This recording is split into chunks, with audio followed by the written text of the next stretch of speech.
aligning the employees to the purpose of the organization, aligning employees to what the company is, and aligning employees what the customer expects. Now they're inspired, they're part of the company. They're not working for the company anymore. They now become part. Here's the fascinating thing. I may have mentioned it last time, and because it fascinates me, Aristotle established that human beings need belonging and purpose. So why wouldn't I give that to my human beings that work with me, if at the same time, by giving them that, they will be more connected and do a better job, and I'm giving them in return belonging and purpose. Welcome to Grow Think Tank.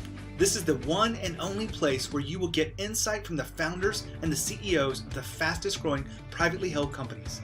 I am the host. My name is Gene Hammett. I help leaders and their teams navigate the defining moments of their growth. Are you ready to grow? Stepping into your role as the visionary leader of your business is going to take a lot of effort, but it's got to be done with intention. It's really necessary because when you're not doing the visionary work and when you're not looking at the future, looking at the trends, looking beyond where you are today, you'll probably figure out that no one else is doing it for you, because everyone else has got their own teams, got their own little processes that they're managing, and they are doing the work. Your job as a CEO is to be able to take the time to lift your head up and look around, see what's coming around the corner, look at the competition, look at the trends, look at the macro elements of your business. You can, of course, include your team in some of these things. You can get their insight, you can get data, but your job is to create the space and the time and that energy to be the visionary leader that your company deserves.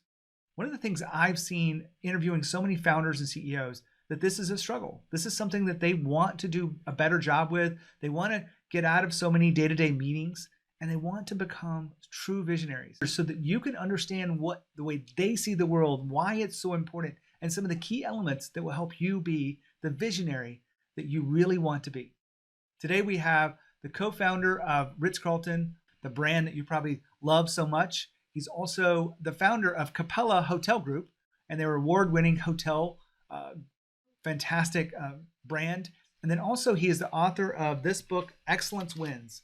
And I just happen to have it here because I was reading it over vacation. Horst has been on the show before, but why this interview is different is because we really look at visionary leadership. We look at why it's so important and why you are the one to lead the charge on this, to look at those trends and to be able to see the future that no one else can see. This is the beautiful thing about you as an entrepreneur. The reason why your company is today is you saw a future where your product or service fit in the market and you've built a team around that. Now is the time for you to step up to that next level and be the visionary leader. And that's what these interviews are all about. One of the things I love about this, he says in here, is excellence is never an accident. Think about that for a second. Excellence is never an accident. It's a great intention around how you as a leader are to inspire your people to take ownership of their work, the client experience, but also of the entire culture as they move forward. Your job as a leader is to bring all this together. And the vision that you create is so critically important to the success of your business. It's also about the lifestyle you're going to live. Are you going to work yourself to death? Well, we've done a lot of series around time, but this one is around visionary leadership. So tune in today with Horst Schulze. He's going to rock you and knock your socks off all at the same time inside this one episode. Without further ado, here is Horst. Horst, how are you? I'm very fine. Nice to see you. Nice to be with you. Well, we're here again on Growth Think Tank. You've been here before, so I appreciate you coming back. Great to be back with you. Yeah, enjoyed being with you last time. We are going to talk about a very big topic. And I know you've been through this yourself as you've grown. You've probably even led others and coached other CEOs through the aspects of becoming a visionary leader. And I want to go ahead and let you kind of give some context to your background. You started out as a dishwasher is that right, as a kid? I was busboy in a hotel. I was 14. In fact, I left home and lived in a hotel about 100 kilometers away from my home and worked there as a busboy, yes. And you probably held almost every role possibly inside of a hotel, from, front desk and certainly had your eyes on what it takes to run a hotel, because being the co-founder of Ritz Carlton is such a huge, big deal, but also the founder of the Capella Group, the Capella Hotel Group. You guys were recently awarded something, right?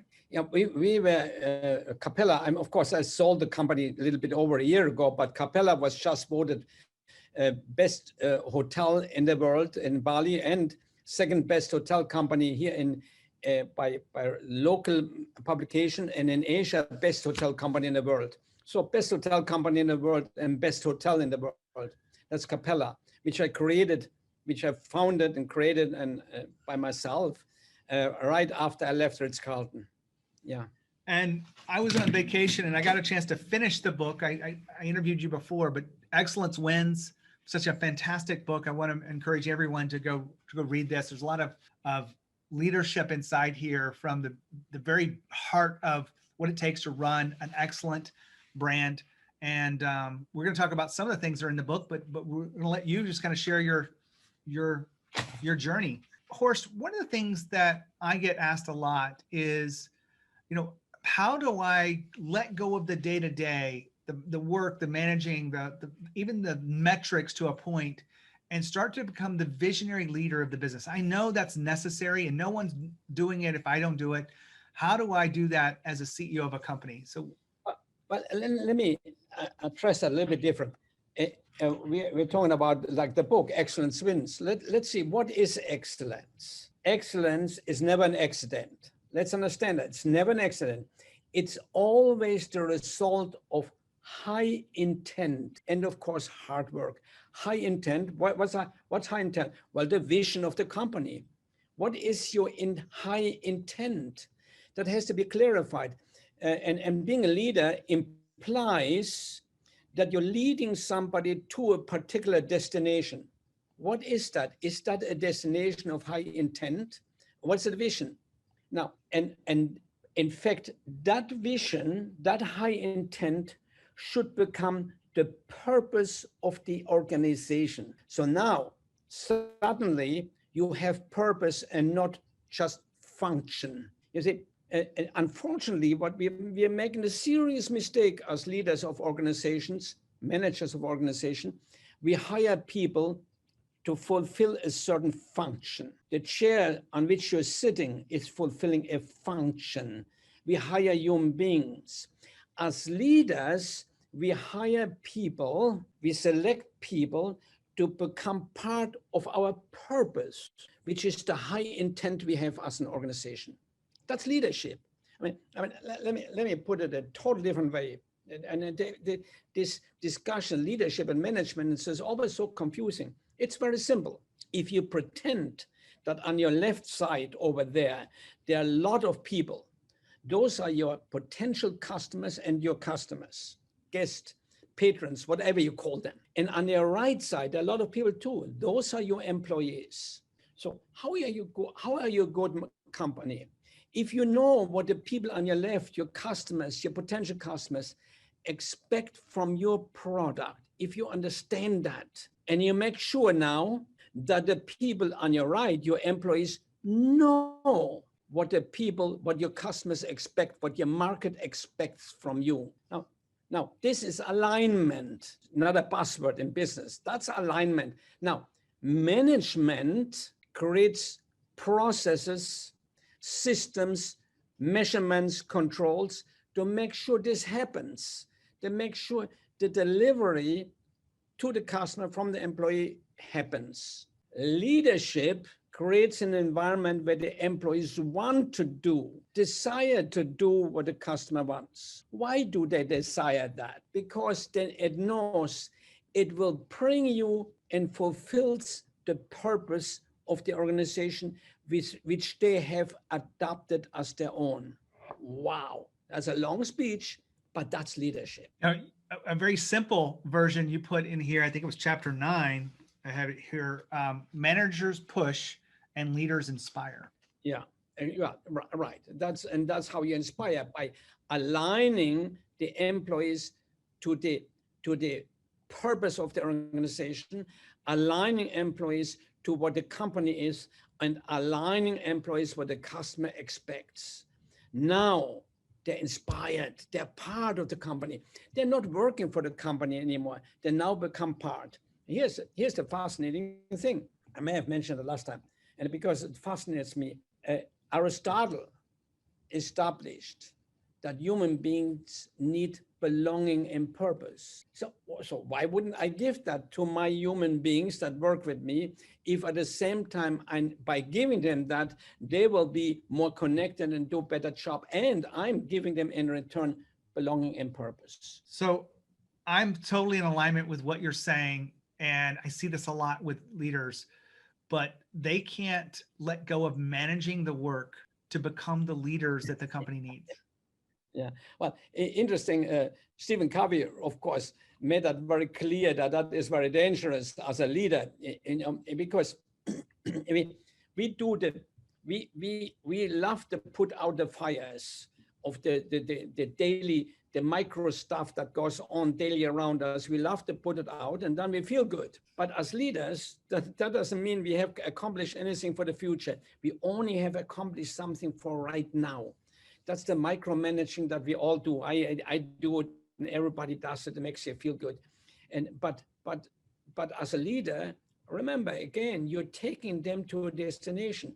So what have you done to get you closer to that destination? What have you done to eliminate when you take care of problems today? What have you done for the future so that the same problem never happens again? So as a leader, what you have to learn is what are the few essential things that you should know and manage and lead on. What are the few things? You have to question yourself. Get your key executive together and said, what give me one thing that is essential in this organization? And if each one give, then pick 5. I picked 5 when I ran Ritz Carlton or Capella, when I built Capella. I want to know, number 1 for me, how many % of the customers want to return and want to recommend me. So I have measurements established. So I know every day, I knew in every hotel, how many % of the customers want to come back or want to return. I have established baseline, and I made it very clear. If you go under that baseline, I will intercede with you. I will get involved. I will talk to you. And if you don't improve it, I'll improve it for you. Number 1, customer satisfaction. Number 2, employee satisfaction. I want to know that. I want to know it ongoing. What is going on? What's going with employees? Number 3, I want to know the economics of the day. What happened economically today? Next, I want to know what are my future indicators for business in the future. We have measurements on all those things. And then I had an extra one, which for us, that was general, and I want to have a future indicators of group business in the organization. Those were the 5 things I want to see. I want to have totally my arms around it because they indicated everything. But if I saw a hiccup in one of them, then I went and dug deeper and involved other people. If I see employee, the customer top box satisfaction got below 92%. 92% was the line. I wanted to be over 92%, but 92%, if it goes under, I get involved. Then I want to know from the regional vice president why. Dig into it, because our analysis should tell you why. So, but I didn't get involved in that. But I frankly, I made it very clear. If it stays in the 80s for 2 months, I will move into a hotel and run it myself until it's corrected. Now, nobody liked that threat. That was a threat. I did it sometimes, by the way. So yes, in that moment, there was an emergency, in my opinion, for me to get work at the micro. But otherwise, it's the macro as a leader. And constantly point to the future, constantly be involved, constantly be present to everybody. I consider myself, for the rest of it, I consider myself the support system for everybody else. I want to ask you a question, Horst. Looking at the future, everyone's probably got their own style for it, but what was your way of truly taking time to think about what the future would be for the way your companies are run? Like, what's the future of hotels? Would you take time every day to do that? Would you take time during, big sections every week, or what would you do? Well, that's another thing I looked at. We had ongoing, I mentioned the number one thing for me is customer satisfaction. So consequently, we had ongoing customer service going on. And so I looked out in the service for any kind of trends that I could establish. What are the trends that are coming? I was very careful not to respond to opinion of one, but be sure that I saw, there is a trend. I better be aware of that trend and see how we have to apply those trends. And so I constantly could see, and I could also see trends in generally how they developed. I try to see trends, if you will. And I for example, right now, it's very clear to me what will happen with the hotel business. I give that only as an example. You will see that the hotel business, all non-brands of hotels, will slowly become sleeping factories. Nothing. No, don't be insulted, anybody. It's, pretty soon, you make a reservation on this thing over here. You make a reservation on this thing, and then you check in on that with this thing here, and then you go to your elevator and it works, and then you go to your room, it works, and then you check out, it works, and you don't see a single person. With other words, you become a sleeping commodity. But that will bring, you see the trend. That's very clear. That trend was happening before COVID, but COVID accelerates it. I would have said in 10 years, that's where we are. Now I'm going to say in 3 years, that's where we are. Now, that though will bring, now you have a trend. Now, what will that impact? That will allow smaller hotels to come along and still offer hospitality. So I have to know this is happening. I have to know the trends is happening. And you get that, you read customer comments, you see the industry saying, we can't find any help. It's very difficult to staff. It's very difficult. Well, put it together. That will create that trend. And that's what your leader will look at. Where is the industry going? Where is my business going? Where do I fit in? Where do I want to fit in? I want to ask you, I get the fact that we should be looking for trends, but how did you do that? Did you schedule time, or did you just try to fit it around all your busy schedule? Well, as I mentioned very early, I looked at customer studies where they are. I constantly look at customer study where it is and what is the percentages. So looking at the studies, it hits you. What 2, 3, 4 customers say that, then you know you have a trend. Once you know you have a trend, you follow that and look at it and analyze it a little bit deeper and say, what is the meaning of that once you see a trend? Once you get the same comment several times, better pay attention. If you get a major comment only once, don't pay attention. Don't pay attention. Dangerous to pay. Oh, it's very dangerous to, a friend tells you. That's a study of one. Don't respond to it unless you see it repeated and repeated and repeated. Then you go for it. Then you analyze it. Then you say, how does it impact me? How do I have to respond here? And so, let me take a moment here to remind you that we have a channel on YouTube. If you want to be a better leader, if you want to be the visionary of your team, we put different aspects of trainings over there that you won't find on the podcast, you won't find anywhere else, but you have to go to YouTube and subscribe to make sure you don't miss anything. So go to genehammett.com/YouTube. Here's to you being an amazing leader.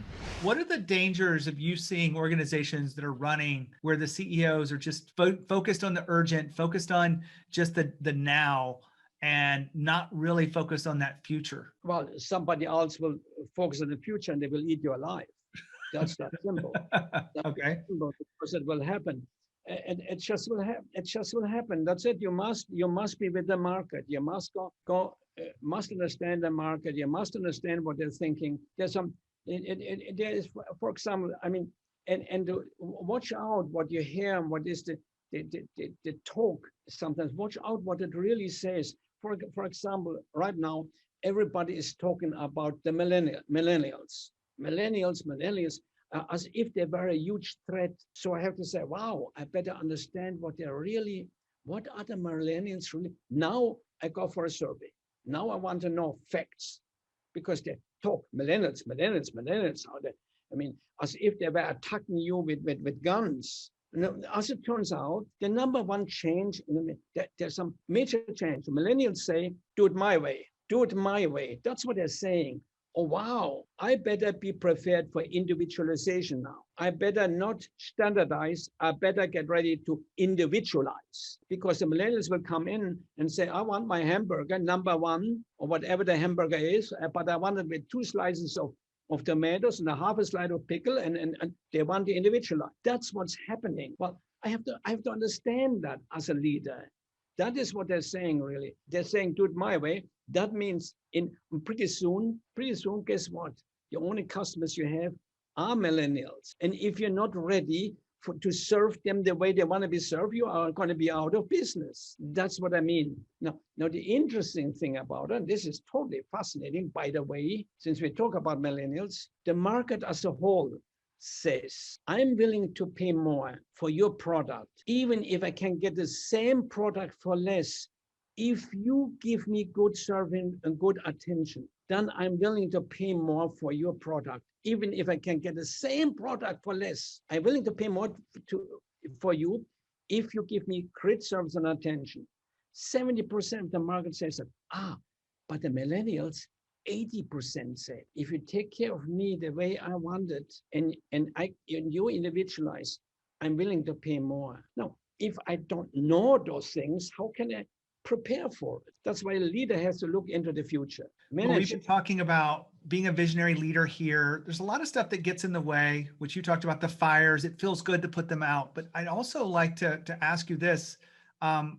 When you get that right balance of managing the day-to-day, leading the people, inspiring them, and feeling that visionary, what are the things that you aspire to next? What comes after visionary in your world? Well, first you can see it, and then you have to commit yourself to it. That is the model. First, high intent. Establish high intent, what you want to do. Again, excellence is never an accident. Never. It's always the result of high intent. So you have to know where you're going, and then set your intent there, your vision there, and then commit to it, and then apply the steps that it takes to get to that intent. Then it takes processing, understand. Then it takes to understand, what is it that I have to do for the market in order to reach that intent, and then create processes around it and manage them. Now that's management. Now that's managing. Now, first the leader established the vision, the high intent, and then sees